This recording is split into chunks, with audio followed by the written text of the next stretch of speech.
Hello, everybody. How many of you have used Vault to order food or goods? Quite a few. How many of you have used Vault Markets? How many of you knew that you can actually integrate Vault delivery to your online shop, your web shop? We don't really think those things, do we? But just to give you an idea how we got there, hypergrowth. I don't know if it's been defined earlier, but in our cases, it means that we are operating in more than 20 countries, 250 cities, tens of thousands of venues, more than 130,000 courier partners, millions of customers, and 6,500 Vaultians, of which 50% were not working for Vault 6 months ago. How do you secure anything like that? You're essentially trying to secure a moving target. You need to change your mindset. You need to think security as an enabler. It actually starts by admitting that it's not just a technical problem, but more like business-focused. So essentially, you only do cyber for two reasons. You're either protecting the existing business, or you're protecting your future business. And it means that if you're trying to secure that business, you need to be part of leadership and report to the CEO, because that allows you to have the visibility and control over the business. I mean, security is not there for the business, right? We are here to say no to everybody. That's the 80s way of thinking. Nowadays, the job of security is to say yes to everything, but after that comes comma, but this is what is required. But we need to support the company in order to be defendable. And by defendable, I mean that you need to not only take the pill that is supposed to make you slim again after the purchase of a random piece of technology or a company that you need to integrate to your existing portfolio. And that essentially means that you need to have a veto right to investments, because you cannot secure something that is inherently insecure. And once you have this mindset, that you're actually thinking that, okay, security can be an enabler. So, for example, with Vault Markets, what we did was that we were looking at those markets and thinking that, okay, how can we actually protect our customers at the same time make sure that there is nothing bad going on, like the inventory stays intact, nobody's being harmed, and so on.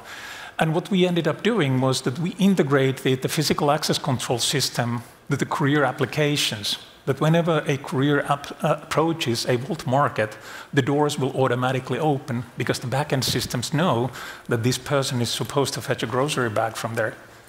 And once the delivery is done, the doors will stay shut. It increases the safety of the people working at Vault markets, but it also enables other good things to happen. For example, prevent theft. So how do you achieve that? First of all, you need to focus on things that matter.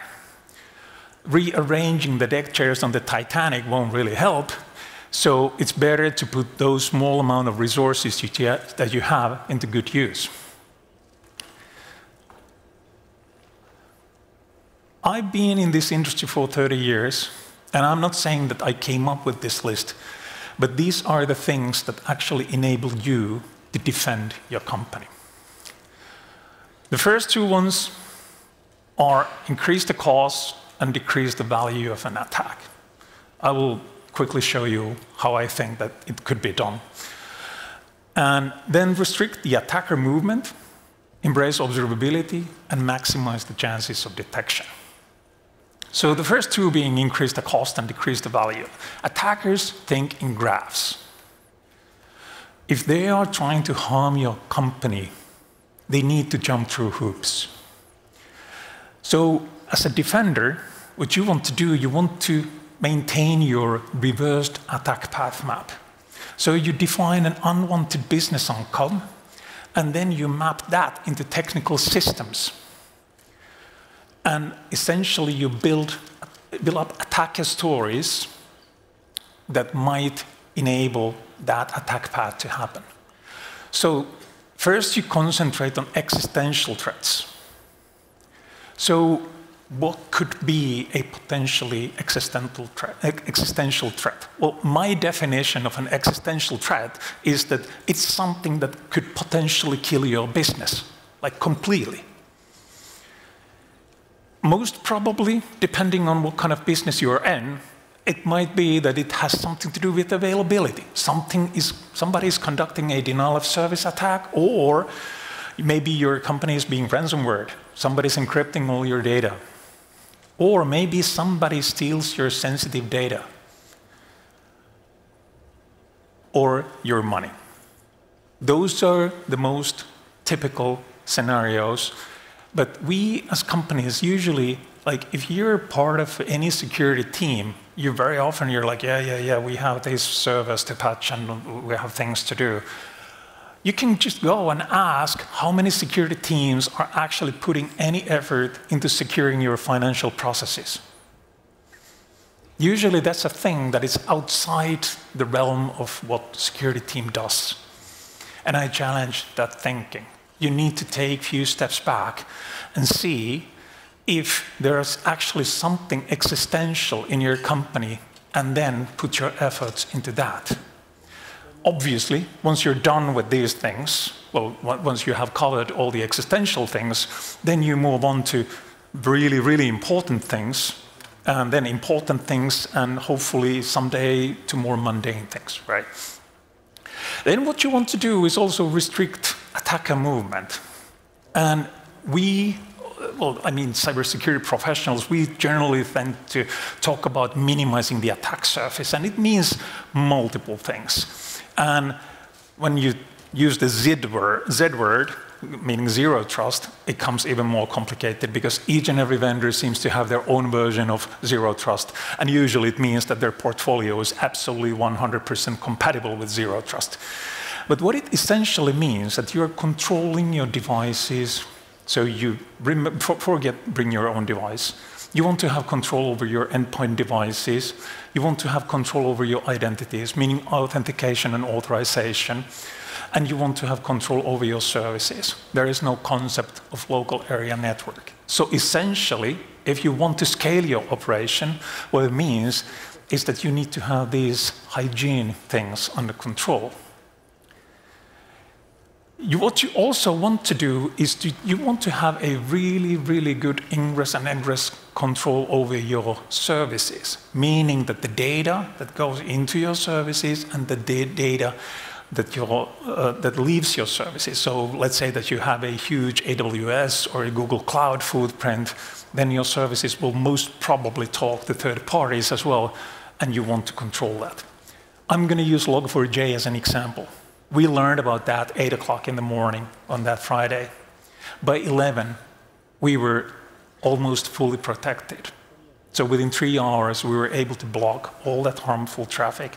And it was possible because majority of our infrastructure is actually hosted on AWS. And that allowed us to add rules there that would block those automated payloads. And then we continued adding more and more stuff over the weekend. But if you compare that to a situation in which many companies are still today, they are still vulnerable to Log4j because they have so much legacy and they don't know essentially what they are running. But in order to take that one step further, what you want to define is workload-specific egress filtering, meaning that you have your servers, you know that this service is supposed to talk only to these guys. So nowadays, everybody's talking about mesh networking or mesh service layers, and that's essentially what you want to do. In addition to that, you want to embrace observability. And maybe not a self-evident point, but that also means that you want to have your infrastructure as a code.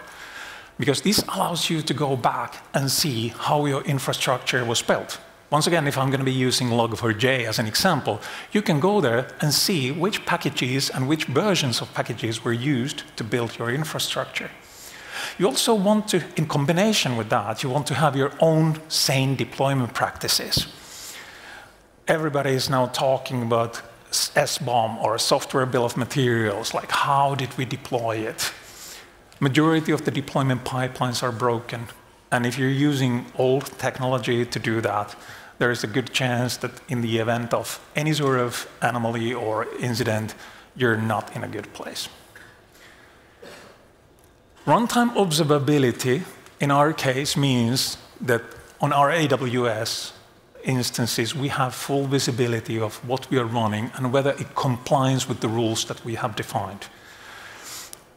If you're operating as in a way that most companies, or like new companies, are nowadays operating, being this team of teams model, it means that you're going to be deploying hundreds of small updates to your production on a daily basis. So you cannot have anything that is blocking, but you need to have runtime observability so that you know what you're running and whether it complies with your infrastructure rules or definitions that you have defined. If I once again use the Log4j example, centralized logging was also a must, because we knew that if somebody was going to be exploiting that vulnerability, we would have a line on our log files saying that the Java virtual machine was initiated in a way that it was not supposed to be initiated. So you want to have centralized logging in order to know whether your protections work, and also if you need to debug something later on. And last but not least, you want to maximize your chances. And a big part of that is incident readiness. The time when it was still possible to do something after an incident, meaning that you were not prepared for it, that time is gone.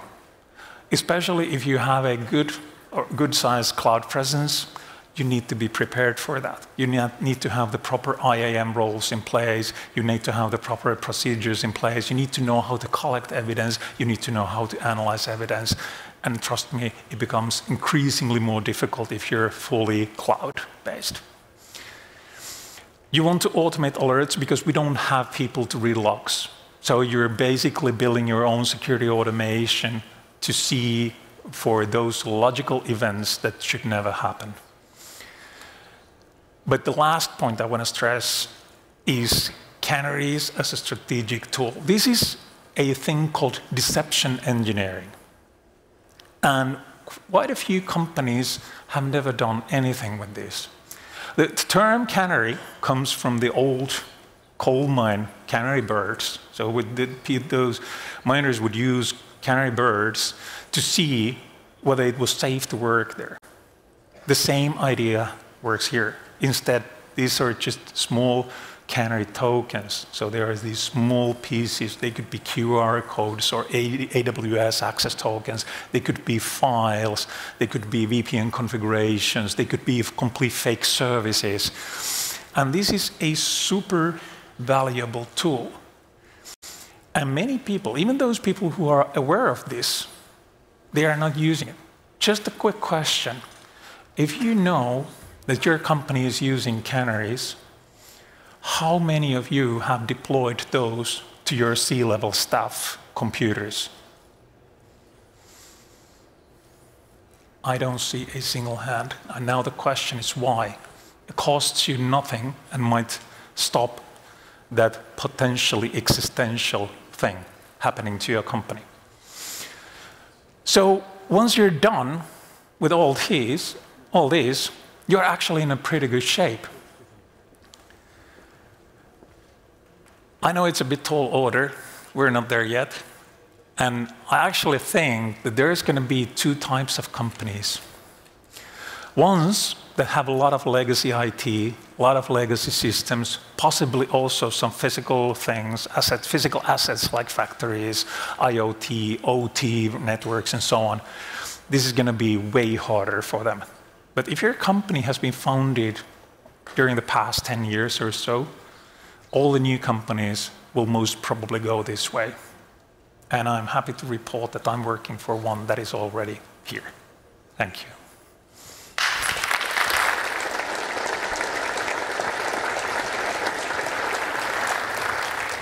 Thank you so much, Tommy. What an interesting presentation, and a lot of food for thought.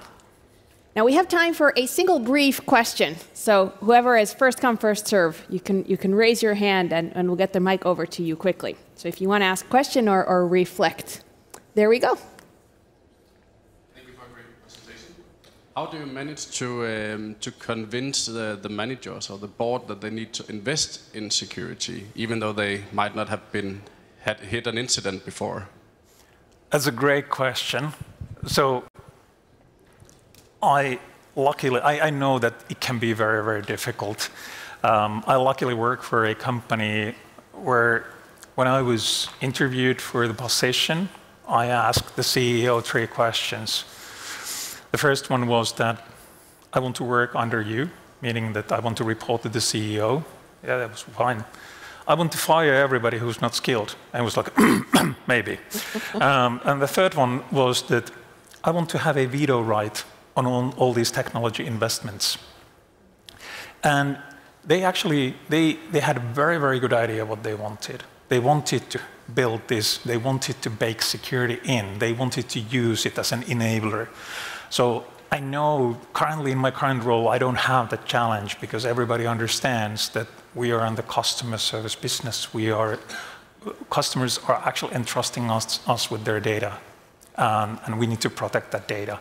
So what we're doing, we're very much shifting security to the left. We're investing on our R&D, and we try to make it as early as possible. We're using things like threat modeling and pre-commit hooks and all those things. So it basically comes as a service to all the R&D and product teams. So there is no internal money involved or anything like that. It's just a centralized service that we offer to anybody free of charge. So essentially, the only thing that is required is a small box on their backlog. Thank you so much, Tommy. Yeah. Let's give him a round of applause.